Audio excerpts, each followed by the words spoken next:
Railway की सबसे शानदार, रिस्पेक्टेड और high profile job section controller की भर्ती आ चुकी है।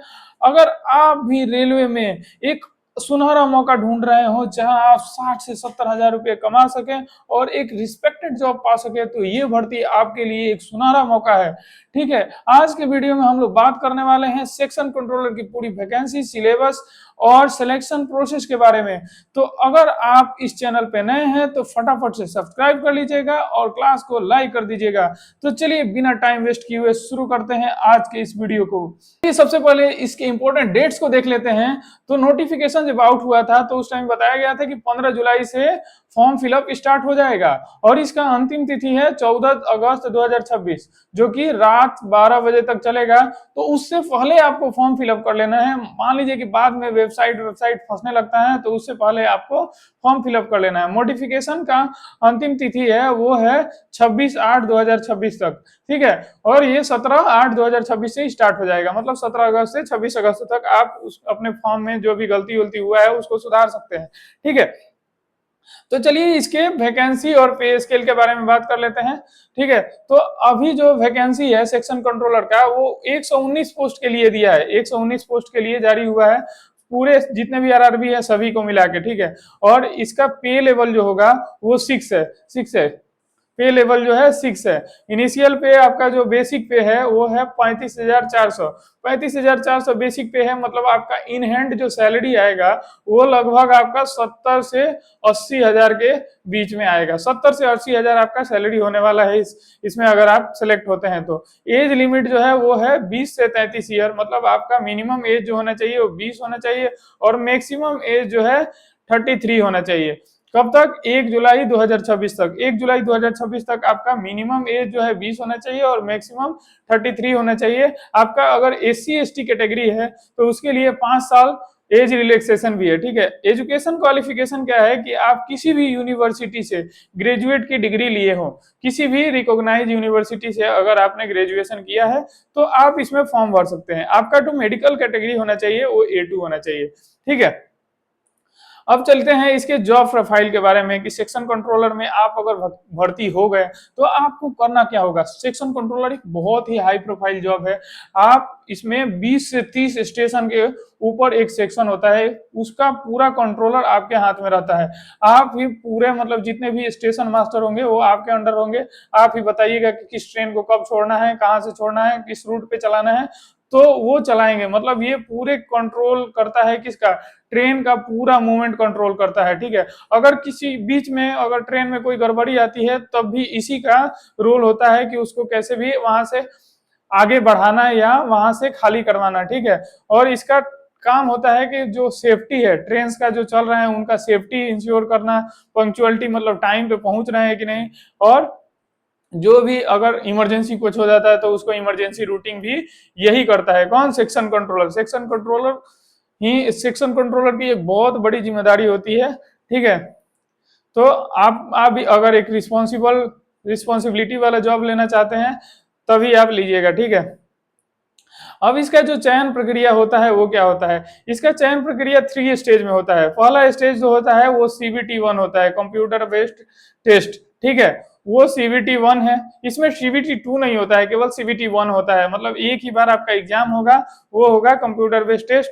ठीक है, उसके बाद दूसरा जो एग्जाम होगा वो होगा सीवेट का, जिसको हम लोग साइको टेस्ट भी बोलते हैं। साइको टेस्ट होगा दूसरा, और उसके बाद आपका डॉक्यूमेंट वेरिफिकेशन होगा। ठीक है, डॉक्यूमेंट वेरिफिकेशन के बाद आपका मेडिकल टेस्ट होगा और आपका सिलेक्शन हो जाएगा। ठीक है, तो इसमें जो पहला एग्जाम होगा वो आपका CBT का होगा, कंप्यूटर बेस्ड टेस्ट। ठीक है, उसमें क्या होता है कि 120 मिनट आपको दिए जाते हैं, 2 घंटा, और 100 जो होता है वो क्वेश्चन होता है। 100 क्वेश्चन आपको 2 घंटे में सॉल्व करने रहते हैं। लेकिन इसकी खास बात यह है कि इसमें GK GS नहीं रहता है। ठीक है, इसमें क्या होता है, 100 मार्क्स का एग्जाम होगा, 100 क्वेश्चन रहेंगे, और कितना टाइम दिया जाएगा आपको? 2 आवर टाइम दिया जाएगा। टाइम आपको 2 आवर दिया जाएगा, जिसमें आपको 100 क्वेश्चन करने होंगे। ठीक है, अगर आपका सही होता है तो आपको 1 नंबर मिलता है, अगर गलत होता है तो 1/3 मार्क्स आपका काट लिया जाता है। ठीक है, जिसमें का 60 क्वेश्चन रहेगा, लॉजिकल रीजनिंग का 20 क्वेश्चन रहेगा और मेंटल रीजनिंग का 20 क्वेश्चन रहेगा। टोटल मिला के आपको 100 क्वेश्चन रहेंगे 100 नंबर के। 100 क्वेश्चन रहेगा 100 नंबर का। ठीक है, टाइम आपको 120 मिनट मिलेगा, मतलब 2 घंटा, ठीक है। और 100 क्वेश्चन में आपको 60 नंबर मैथ और 20 नंबर लॉजिकल रीजनिंग और 20 नंबर मेंटल रीजनिंग रहेगा, ठीक है। तो इसमें मैथ्स का क्या सिलेबस रहेगा, मैथ्स का जो सिलेबस रहेगा वो डाटा इंटरप्रिटेशन से आपको 10 से 12 क्वेश्चन रहेगा, नंबर सिस्टम से आपको 6 से 8 क्वेश्चन रह सकता है, और रेशियो से, परसेंटेज से, प्रॉफिट लॉस से 10 से 12 क्वेश्चन रहेगा, टाइम स्पीड डिस्टेंस और टाइम एंड वर्क से आपको 8 से 10 क्वेश्चन रहेगा, एल्जेब्रा एंड मेंसुरेशन से आपको 8 से 10 क्वेश्चन देखने को मिल सकता है, और बेसिक स्टैटिस्टिक्स और प्रोबेबिलिटी जो आपका मीड मीडियन मोड होता है, मीन मीडियन मोड, उससे और प्रोबेबिलिटी से आपको 5 से 6 क्वेश्चन देखने को इसमें मिलेगा, ठीक है। उसके बाद आते हैं इसका जो रीजनिंग का टॉपिक रहता है, रीजनिंग के टॉपिक में आपको लॉजिकल रीजनिंग से सिलोजिज्म पूछेगा, पजल्स पूछेगा, ब्लड रिलेशन पूछेगा, क्लॉक एंड कैलेंडर पूछेगा, और कॉम्प्रिहेंशन से आपको 20 क्वेश्चन मिलेंगे। तो इसमें अभी का जो 2025 में जो एग्जाम हुआ था उसमें कॉम्प्रिहेंशन से बहुत ज्यादा क्वेश्चन पूछा था। कॉम्प्रिहेंशन उसने 3-3 कॉम्प्रिहेंशन दे दिया, ठीक है, 3-3 कॉम्प्रिहेंशन, वो भी इंग्लिश में।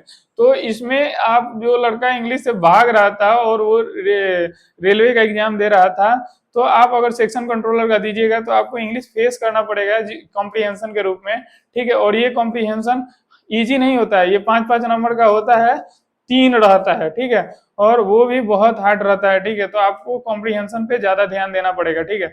ये सिलोजिज्म वगैरह से तो एक क्वेश्चन रहते हैं पजल से, लेकिन कॉम्प्रिहेंशन से आपका 15 क्वेश्चन रह रहा है, ठीक है। उसके बाद आपको मेंटल रीजनिंग से 20 क्वेश्चन रहेंगे। 20 क्वेश्चन में आपका सीरीज से रहेगा, सीक्वेंस एंड सीरीज से, कोडिंग डिकोडिंग से, डायरेक्शन से, एनालॉजी से, नॉन वर्बल से 20 क्वेश्चन आपको रहेंगे, ठीक है। टोटल इसका 40 क्वेश्चन रहेगा। अब ये दोनों का वेटेज क्या होता है, ठीक है। आपका जो सीवीटी से आपका जो 100 नंबर है, सीवीटी से 100 नंबर में आप कितना नंबर मिनिमम, अब की बार जो कट ऑफ गया था वो 91 गया था, ठीक है, 91 कट ऑफ गया था जनरल का, ठीक है। तो अगर आप जनरल के कैंडिडेट हैं और 91 नंबर से ज्यादा लाइएगा तभी आपका सिलेक्शन हो सकता है, क्योंकि पिछली बार जो था सीट ज्यादा था, अब की बार 119 ही सीट है, और पिछली बार जो था 324 के आसपास सीट था, ठीक है। तो जो आपका सीवीटी अगर आप क्वालिफाई कर जाते हैं, सीवीटी क्वालिफाई करने के बाद आपका साइको टेस्ट होगा, साइको यानी कि उसी को हम लोग क्या बोलते हैं, उसी को सीवेट के रूप में बोला जा रहा है। तो इन दोनों का ये कितना होता है, इन दोनों का वेटेज जो रहेगा, आपका जो सीवीटी 1 में नंबर आया है, सीवीटी 1 में जो 100 नंबर में आपका 70% लिया जाएगा, और यहाँ सीवेट से आपका 30% लिया जाएगा, और इन दोनों का टोटल में आपका, फिर इन दोनों के टोटल के आधार पे आपका क्या बनेगा, इन दोनों के टोटल के आधार पर ही आपका रैंकिंग डिसाइड होगा, ठीक है। और उसी पे आपका रैंकिंग डिसाइड होगा और उसी के आधार पर आपका सिलेक्शन होगा, ठीक है। तो आपको इसमें भी ज्यादा नंबर लाना पड़ेगा, इसमें भी ज्यादा नंबर लाना पड़ेगा, बहुत हार्ड, बहुत टफ कंपटीशन है। लेकिन अगर आप हमारे चैनल पे हैं तो आपको यहाँ पे मैथ्स का एक एक ऐसा मैं ट्रिक बताने वाला हूँ, आपका पूरा सिलेबस कवर करवाऊंगा मैं मैथ्स का, ठीक है। तो अगर चैनल पे नए हैं तो फटाफट से सब्सक्राइब कर लीजिए, आप देखिएगा तो मैथ्स का पूरा डिटेल में मैं पढ़ा रहा हूँ एक एक टॉपिक को, और पूरा सिलेबस इसका मैथ्स का मैं कवर करूंगा, ठीक है। तो हमारे साथ बने रहिए, एग्जाम तक आपको पूरा सिलेबस मैं कवर करके दूंगा, और आप जो है एग्जाम में जरूर 90 से 95 नंबर के बीच में अटेम्प्ट करके आइएगा। मैथ्स में तो मैं गारंटी लेता हूँ कि आपको 60 में से 58-59 नंबर जरूर आ जाएगा, ठीक है। तो हमारे साथ बने रहिए, चैनल को लाइक करिए, सब्सक्राइब करिए, अपने दोस्तों के बीच शेयर करिए। धन्यवाद, जय हिंद।